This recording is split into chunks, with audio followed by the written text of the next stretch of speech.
Welcome to the ArmaniTalks YouTube channel. I'm your host, ArmaniTalks. In this channel, I'm covering communication skills for you to level up your way with words and build your confidence along the way. If this is your first time on the channel, be sure to hit that subscribe button right on below, hit that bell notification, and never miss another video on topics such as public speaking, social skills, emotional resilience, creativity, and much more. Join the tribe by hitting that subscribe button right on below. In today's episode, we are going to be talking about professionalism and what that means. Whenever we think of the phrase professionalism, the first thing that comes to our mind is a person wearing a suit. Yes, and they may be carrying a briefcase as well. Whenever we think of professionalism, we think of attire. Is this accurate though? No. In the real world, you could be a professional while wearing cargo shorts and a t-shirt, while you cannot be a professional while wearing a suit. Just imagine how many scam artists wear suits. They win your perception to eventually win your wallet. What we want to do is understand the true definition of what it means to be a professional. And this video will help you out if you are a business owner, a consultant, or you're a rising star in a company. I have two definitions of what it means to be a professional, and it's pretty much two ways of looking at it within the same coin. One way is I should never be able to tell your emotional state based on the work that you are doing. That is one definition. And the other definition is I should not be getting unneeded context in regards to what you are doing. So let me break down both of these different definitions. The first one, the emotional states one. Imagine that my barber just got a divorce, and later on in the day, I am supposed to be getting my hair cut by this guy.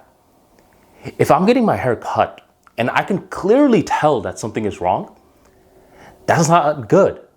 That means chances are he is being unprofessional. He's bringing his emotional baggage to work with him, which isn't good. I'm still giving you full amount of money, and here you are making my hair look all jagged. What's good with that? So this is one thing that is not good. A lot of people, whenever they're angry, sad, upset, they will go out of their way to make it known in their work. So the other people, their customers, are supposed to just deal with it. And if they don't deal with it, that's when they provide the next definition, unneeded context. Well, I'll have you know, I messed up your hair because I'm going through a divorce. You're giving more context as to why you did such a bad job. The customer thinks, well, the customer is in a weird position right now because at one moment they do feel sorry for you. Maybe they went through a divorce as well. But in another moment, they think, okay, but you really messed up my hair, bud. Do I still have to pay you? Then they think, oh, of course I should pay him. This guy's going through such a tough time. And now you're putting the customer in this awkward emotional dance. Another time people provide unneeded context is when they cannot do the job properly and the customer says, hey, you said it was going to be done by this time. It's not. What's good?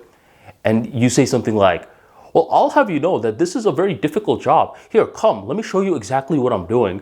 And you're breaking down all the steps of what you are doing to someone who didn't ask. It's one thing if they asked and they're more curious about how the process is done, so they can do it themselves in the future.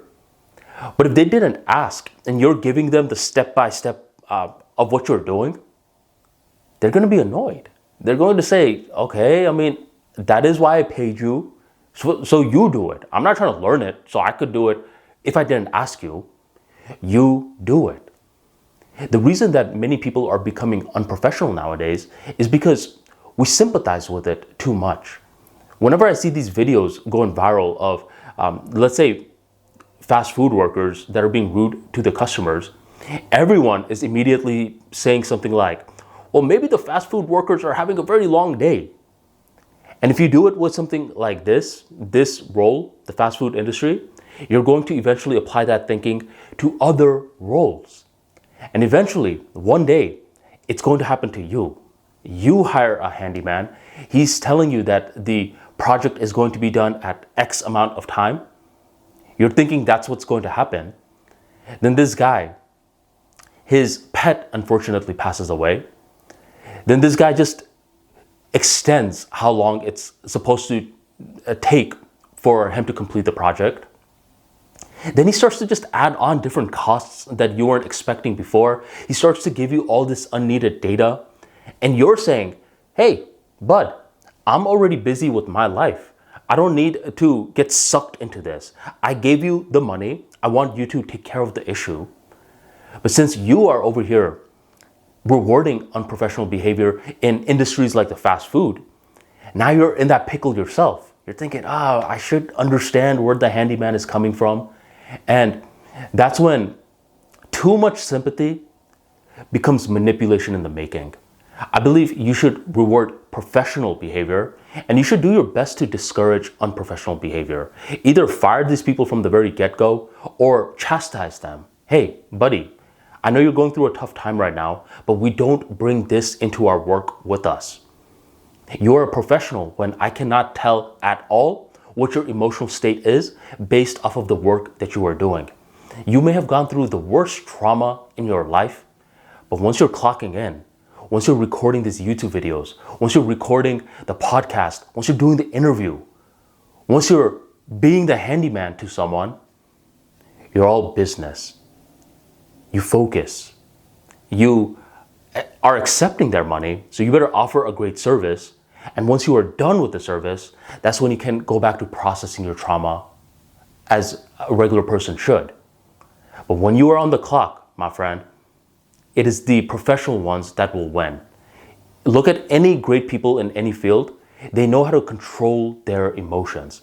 If you cannot control your emotions and you just keep wanting everyone to empathize with you, they will, but subconsciously, they will realize that you are not an expert in your craft anymore. So emotional intelligence is a powerful topic to understand. And unfortunately, this is a topic that we're not taught too much in school. We're taught emotional intelligence in a very weird way where we're always told to, understand how we feel and possibly cry. But another way to look at emotional intelligence is to turn dark emotions into energy. That is what I call emotional alchemy.